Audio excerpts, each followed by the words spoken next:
Hello everyone, welcome back. Today we're going to be talking about the AR-10 and the role that I envision for this gun. Okay, so this is a pretty heavy gun, just with the optic and the magnifier. With a 20 round magazine. This thing comes in at about 11 plus pounds, right? 11 pounds and some ounces. So this is a pretty heavy gun. Let's put this down for a minute. So for those of you not aware, the AR-10 basically shoots 308s. Okay. So what's the role? What are we going to do with this gun? What role do I see this fitting? And I see this as an anti-material gun. Okay, specifically anti-vehicle. Okay. People want to say, hey, wouldn't the 50 cal be better? Okay, I mean 50 cal will crack the engine block. 30 cal is not. Okay. But hey, listen, during World War II, right, fine, the Americans had the 50 cal machine gun as their primary anti-material gun. Most other nations, they use the 30 cal, right? Like the Japanese on their airplanes, right? American airplanes, right? Fighter planes had 50 cal machine guns. The Japanese ones had 30 cals. And even though the American airplanes were armored, the Japanese still managed to shoot down a whole bunch of them. Okay, so 30 cal works. It just takes more ammunition. You got to put more fire on target. 50 cal is better, but 30 cal will also work. Now, first, why not use the 50 cal? Well, it's expensive, right? Who owns a 50 cal? Who has a $6,000-$7,000 50 cal, and who has ammunition for it or enough ammunition for it? I asked a couple of guys that I know that have Barretts, and I asked them how much ammunition they have for their Barrett, and they all said 100 rounds or less. Okay, there's nobody that I spoke to that has 1,000 plus rounds of Barrett, of ammunition for their 50 cal Barrett. Okay, so that's the first problem that we're going to run into. The AR-10 shooting, 308 is very practical like that, because you can have a few thousand rounds of ammo for that gun. Okay? So now, obviously, we're not talking about your standard home defense here, right? We are talking about post-apocalyptic, Mad Max, Road Warrior type of situations. Okay, that's what we're talking about here.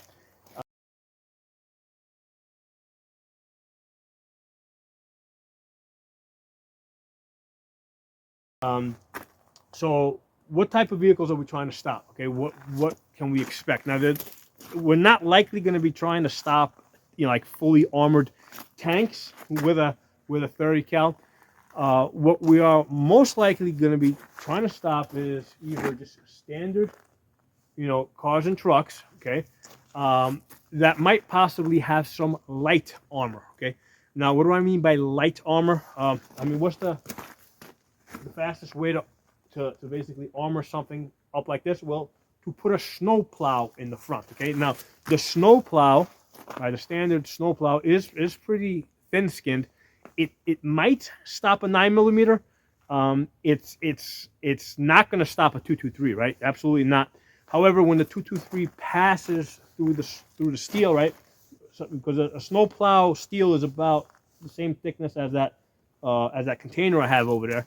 Okay, the 223 will easily rip through it, but when it goes through it, it starts breaking up. So when it hits things behind that, it's a lot less effective. The 308, right, the 30 cal, will penetrate steel about that thickness very easy, will go through the radiator, and then start to hit other parts inside and do damage. So, but it's not gonna like stop the truck or the car in its, it's not gonna like shut it down. Okay, it is going to do significant damage to it, so that because remember, I'm kind of envisioning like sort of like hit and run tactics. If you put enough fire on them, they might decide to like leave and come back with more people, right? It's going to stop. It's going to take that vehicle, whatever you hit. If you hit it in the engine area, it's going to take it out of play. It's probably not going to come back. Okay, so that's where I kind of see the AR-10 fitting in. So now let's look at this truck I have for a second. Okay, if I was to armor something up like this, okay, how would I armor it up? Well, I mean, I have access to the material. Most people don't. But let me show you. The fastest way that I would armor up this truck is to take my steel targets and basically put two of these across the windshield and maybe put two of them across the front over here, okay? Because this will stop a 308, okay? I mean, this is pretty thick and it is rifle rated. But the point I'm trying to bring out here is if I armor here, there, and across the window, right? There's a lot of gaps in this armor, right? There's a lot of places to shoot through. Let me put this down because it's a bit heavy.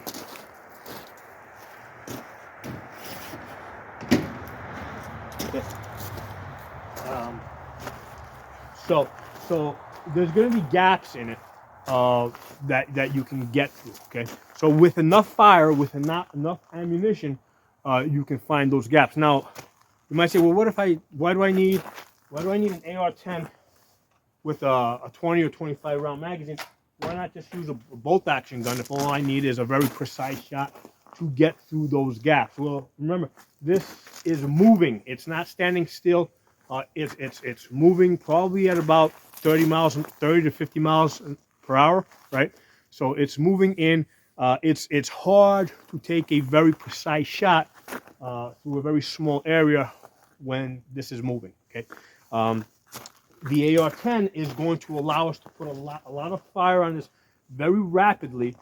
And we're going to talk about the areas that we're going to be targeting in a second. But if you put enough fire on this, some of those bullets will find their way through their gaps. Okay, so we're depending on a volume of fire to get through those gaps, rather than, let's say, a super precise single shot. Okay. So again, that's why I think that the AR-10 versus, let's say, a bolt action 308, right, would be better suited for this job. Okay. So let's start talking about the distance, right? We set up our camp or our base, right? Now, obviously, we're not, in a wooded area like this. I mean, it's a truck or a car is not going to get very far. Okay. So we're kind of assuming that there's a bit of a runway, and that we have some clearance out to about 500 yards. So it may not be the case, but let's start at 500 yards. We see a vehicle start coming in. How do we know that?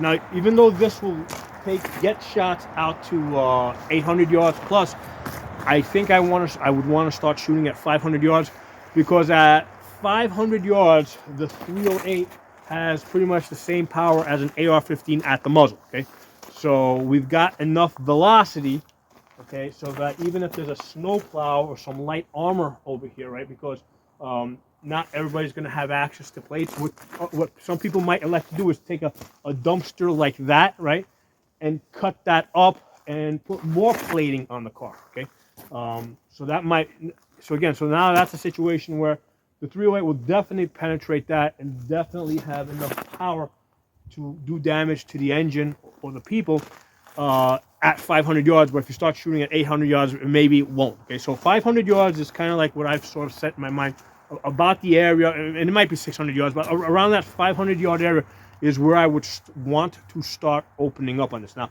how do we judge 500 yards? Okay, so here's the thing. This truck going across here, right? And most trucks and cars are about the same width, all right? So this measures about 6 foot going across, and basically it's about my height, so it's about 6 foot tall. So that's good, because we can use our 65 MOA circle to judge distance. Okay, so let's put this down. So in case anybody's not familiar with a 65 MOA circle, let me show you guys real quick in the camera. Open up the brightness on this so you can see it well. Okay, so where are you? There it is. That's your 65 MOA circle, right? And this optic is great. This is like a battle rifle configuration. Okay, so if I were to put like a scope on this, let's say either an LPO 1-8 or let's say a 5-25, which I got coming in for this, I would call that more of the sniper configuration. The red dot with the magnifier, I call this the battle rifle configuration. Okay, So with that 65 MOA circle, okay, let me get this.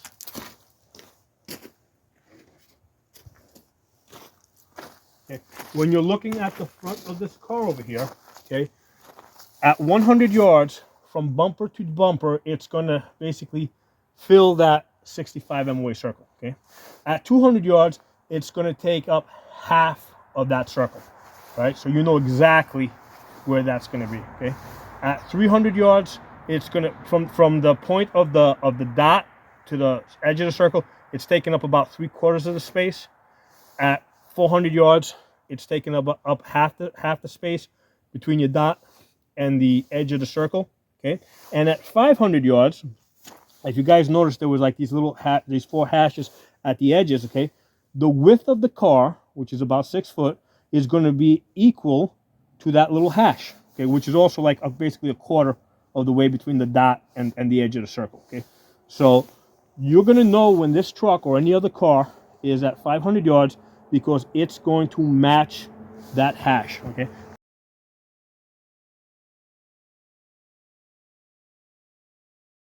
And make sure I got this in view. Now you guys can take a screenshot out of this. I've also done a video on this that talked more about this. I also talked about the height.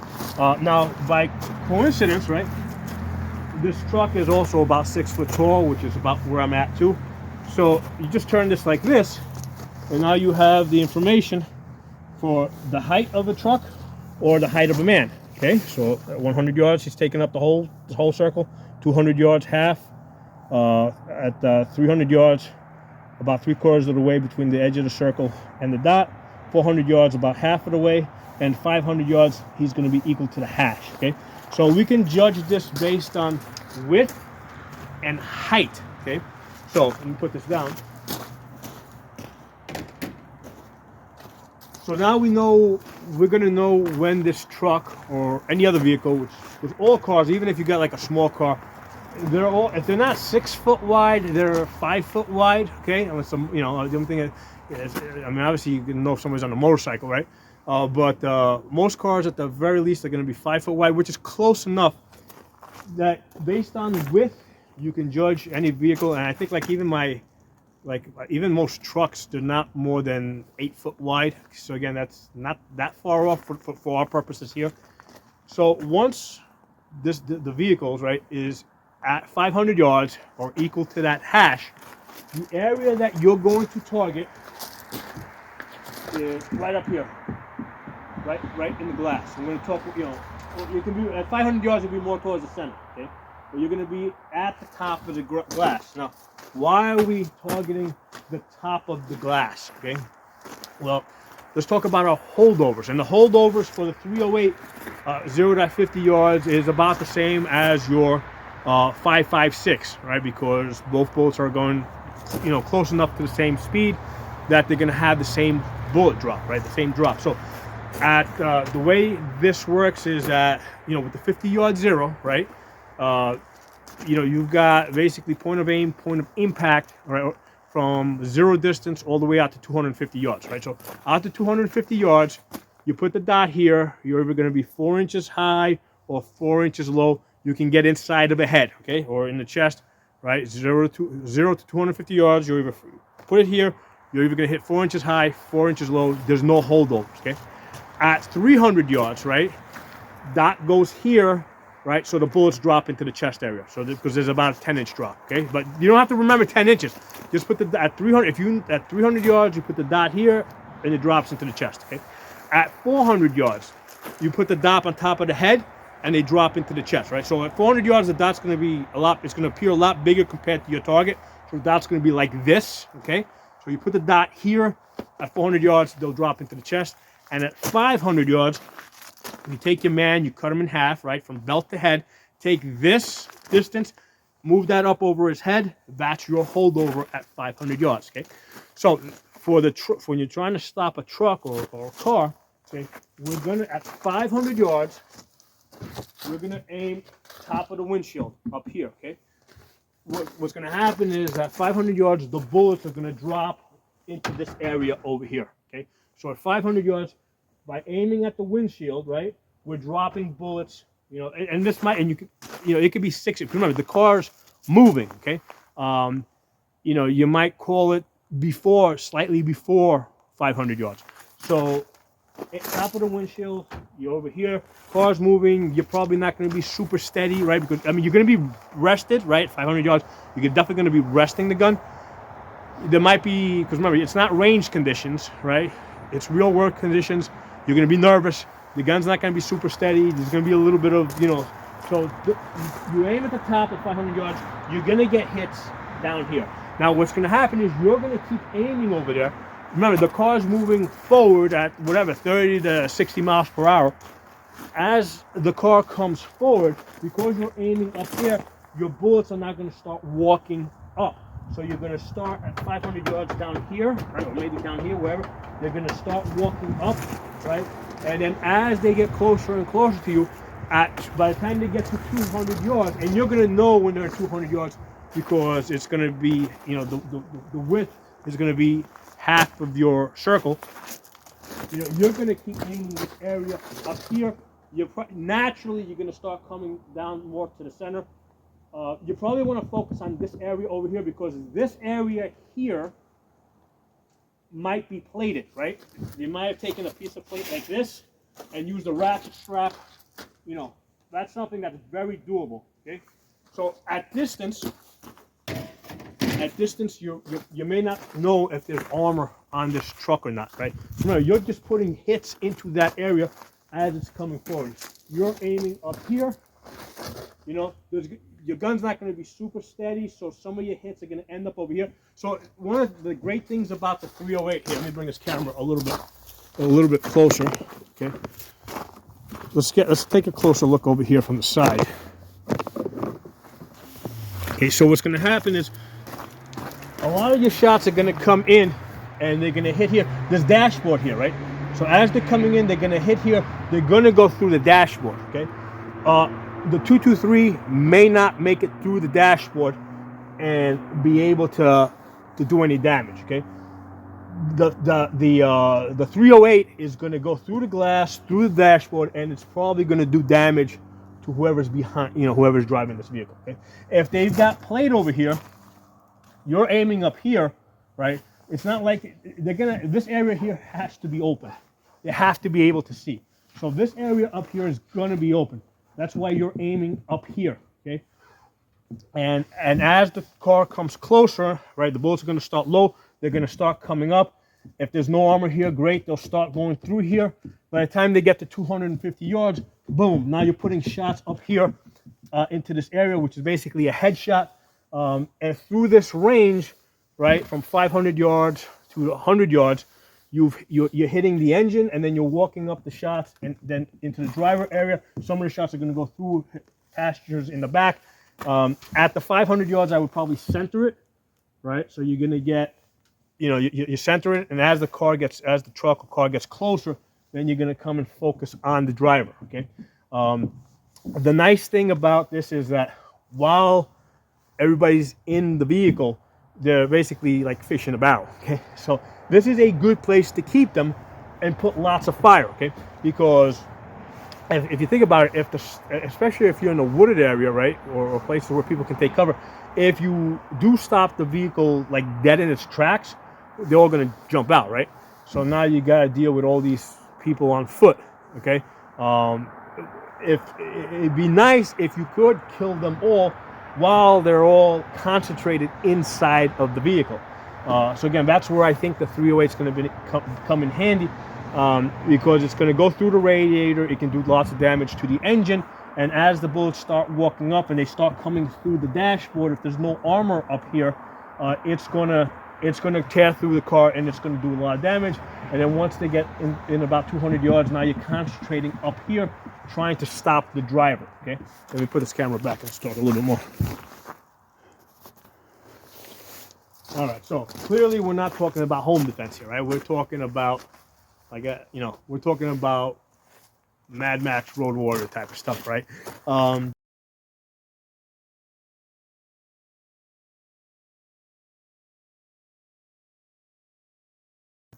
So there's actually a lot of interesting things in that movie series. That there was, like, I think 4 movies that they did, 3 or 4, I don't remember. But there's a lot of very good, interesting things in there that you can like kind of pick some things out because a lot of it I think would be realistic in the way things might actually play out, or not in its entirety. Like I don't think you would have gangsters running around in S&M outfits, okay? But pieces of it would actually play out that way, okay? One of the themes I think of that movie series, the Mad Max movie series, is that in that type of a world, right? You know, cars and trucks are power, okay? That's a source of power, and if you think about it, okay, the reason why medieval knights were so effective was not because of the sword that they wielded, right? It was because of the horse that they rode on, right? Which was, had some light armor. The horse is what made the medieval knight so effective, okay? What made the Vikings so effective, again, was not the Viking swords and shields. It was the Viking longbow, okay? That's what allowed the Vikings to do the hit and run tactics, okay? So if you can be mobile, right? Whoever's mobile is going to have an advantage, and you need some way to stop that, or at least to fight against that. And I think the AR-10 is the most practical thing that most people can actually use, that has enough power, okay, to be able to take shots out to 500 yards that are effective, because at 500 yards, the 308 has almost the same power as an AR-15 at the muzzle, okay? So that's the AR-10 is going to be effective at 500 yards against light armor. And even if this doesn't have any plate on it, I still call this light armor because this offers some protection to the person that's inside the vehicle, right? Even this light flimsy metal, okay? And even the windshield, right? Because of that, because it's slanted like that, at enough distance, that windshield, that slanted windshield, will can possibly skip bullets out far enough, okay? I wouldn't want to bet my life on it, but at enough distance, even the slant of the windshield can offer some protection, okay? So what I want to do is I want to see if I can rapid fire this gun into a small area and stay on target, okay? So let's try this out.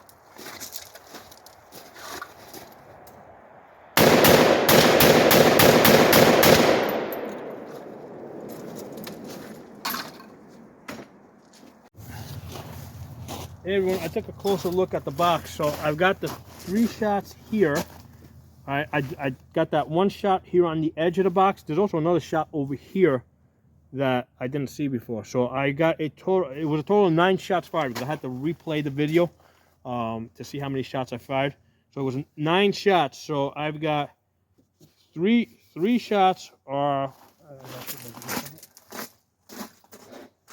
out of 9 shots that I fired. 3 shots are in 5.5 inches, and then so that's 3 out of 9, and then including that hit and that hit that are also on the box, the widest ones, that's 11 inches. Right, so we got 5 out of 9 shots on an 11-inch target with the rapid firing. Now, when I was shooting this, I definitely felt like as I was shooting it, I had to slow down just a little bit to maintain control. So I wasn't pulling the trigger as fast as I can possibly pull it. I was pulling it as like fast enough to try and keep the circle, because I got the 65 MOA circle. I wanted to keep the circle on this on this target over here. So yeah, with that, I got 5 out of 9. So there it is. I don't know if that's good or bad, but that's what I can do. So that's so those are my thoughts on that. And like I was saying, the movie Mad Max did offer some real possibilities as far as like things could possibly develop. Now one of the things is like it's not necessarily going to develop that way everywhere at once. Okay, so that's another thing to consider. Okay. Society, like the Roman Empire, didn't break down all at once everywhere. Okay, um, even when Rome fell, right? You had Romans in Spain, right? Visigothic Romans in Spain. The Roman Empire continued in Spain, okay, right up until like I think the 650s when the Arabs conquered them, right? So those were still Romans. Same thing with the Byzantines, right? The Byzantines didn't call themselves Byzantines. The Byzantines called themselves Romans until Constantinople fell in whatever it was, like in 1452 or something like that. I don't remember. But the Romans the Byzantines considered themselves Romans. Okay, so the world isn't going to go to shit all at once, instantaneously. It's going to slowly degrade at different rates at different places. Okay, so one of the things to keep in mind as far as gas burning cars and trucks. Okay, gas. A lot of people don't know gasoline has a limited lifespan. Okay, especially if it's, because most gas tanks, basically gas doesn't want to be a liquid. It wants to be a gas. If you leave gas out, it starts evaporating. Right. That's why you can't smoke over a gas tank, right? Because the fumes that come up are flammable, right? Well, if you think about it, those flammable fumes, what are they, right? They're obviously it's actually gas that's turning into a vapor. So gas, um, the gas probably has at max a 2-year life if it's when it's stored. That's what I have found. One of the problems that I have with generators, right? Because generators, like I normally don't put on my generators until like the power fails, and there could be like long stretches of time and between power failures. And what happens is when I go to run the generator, because I haven't run it so long, the gasoline in it has gone bad. Okay, and what has to happen is I have to like drain out all the gasoline that's in it, including the fuel lines, right? And then put in fresh gas in order to run a generator. Okay, so be aware that gasoline does have a limited life.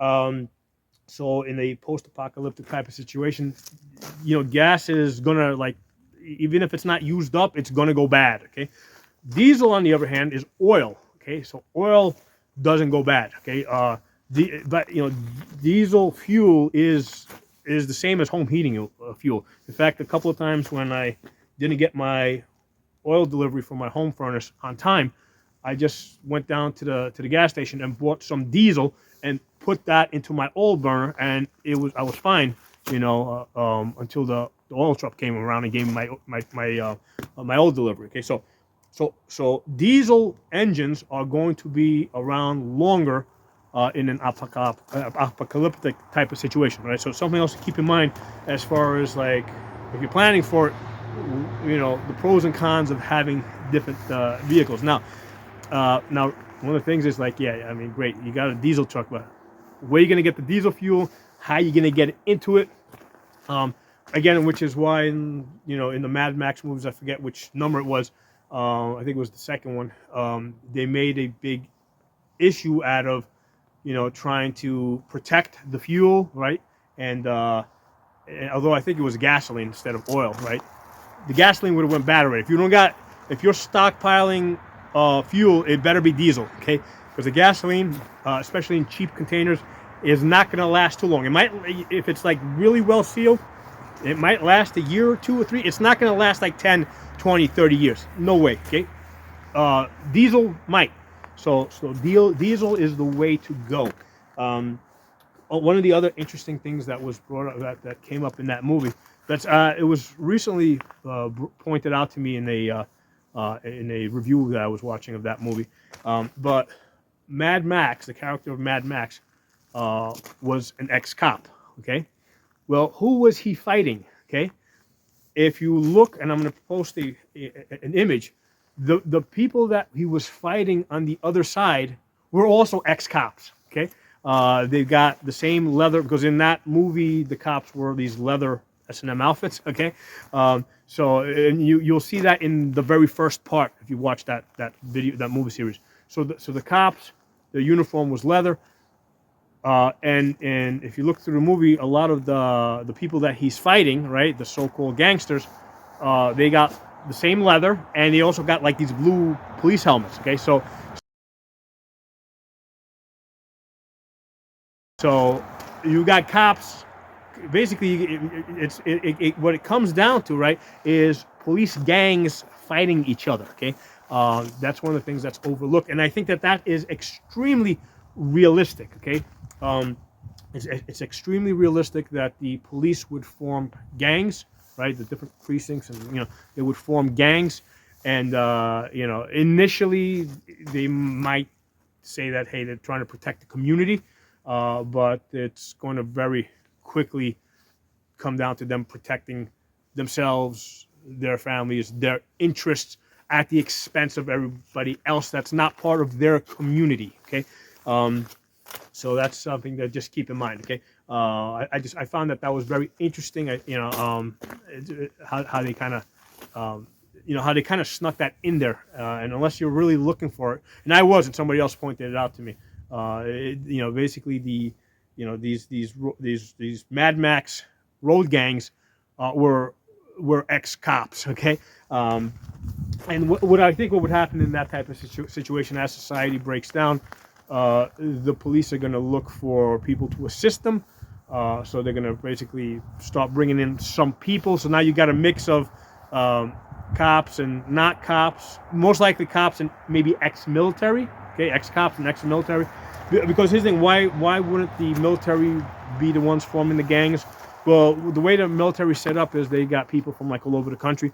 So as society started to break down, like let's say it was something like a major meteor fell and like completely, we're talking like major damage where things shut down all at once. Or let's say you had atom bombs, right? Initially, I think the military people would want to go back home to their families, right? That would be like their first impulse to get back home. So the military units would break up.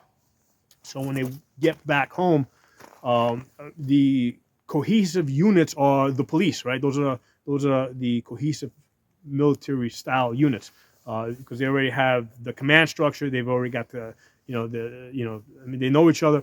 So I think that would be where the gangs start. They would probably try to eliminate any competing gangs. So yeah, initially they're the good guys, but I think eventually they're gonna end up fighting. The police gang from one area is going to be fighting the police gang from another area, especially as resources start to dry up. Okay, as they start to get hungry and run out of resources, they're going to assume that the other side is the bad side, right? Because the other side is always the bad side. Okay, nobody ever says that their side is the bad side. It's always the other side that's the bad side.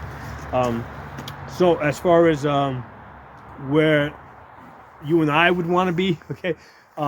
I think we would have to pick a side, okay? Because if you don't pick a side, then you're going to have both sides attacking you, okay? So you have to kind of pick a side, and most likely would be the side that's closest to your house, and kind of like, be part of that gang so that you have their protection and their, so that's what I think would realistically happen. You would end up having to pick a side. Now, question becomes like, being accepted into this community, okay? How do you get the police gang, right, or whatever, to accept you into their community, right? Because basically everybody's going to want to be part one of these. Everybody's going to come to the same conclusion that, hey, they better be part of one of these gangs because otherwise they're on their own. Well, you better, if you're going to try and join one of these communities, you have to have something to offer, okay?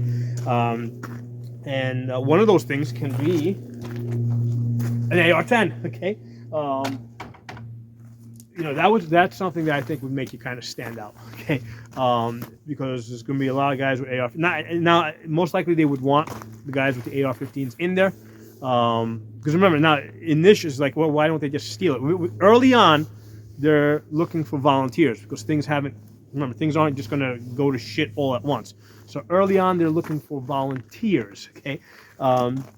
So they're going to want people that have something to offer, either guns, food, or medical expertise, okay? So those are the type of people that they're going to want. They're going to want to bring into their militia, and then from there the gang's just going to develop, okay? The way gangs typically develop. And if you think about it, right, medieval knights, right, were exactly that. They were, they were gangsters. That's exactly what medieval knights were, not just in Europe but throughout the world. The ruling class, right? You go to Rome. I mean, who were the Roman? Basically, the Roman Empire, right? If you went to Rome, was led by about 30 families, right? That were gangsters, right? That got into the Senate, that got into positions of power, that became generals, that became emperors, right? If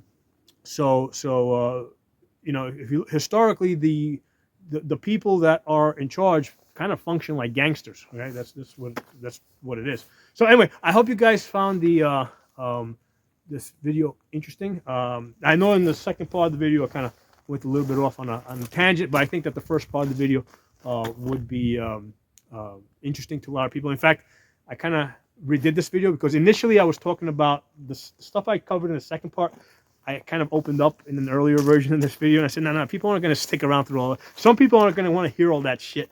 So I said, you know what, let me reverse this. Let me do the video in such a way that I talk about, just give out the facts, and then I'll talk about some of the other stuff I want to talk about in the second part of second half of the video. Okay, so I'm gonna, first of all, make sure you guys are subscribed because YouTube's been unsubscribing people, and secondly, I'm going to link a playlist.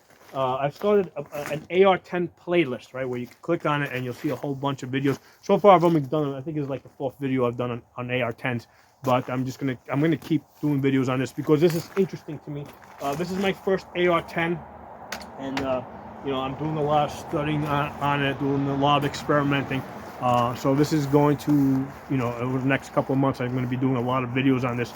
I'm going to also do videos on other subjects, but I think that this is something that you guys are going to see a lot of. Okay, so thanks for watching. I'll talk to you all soon.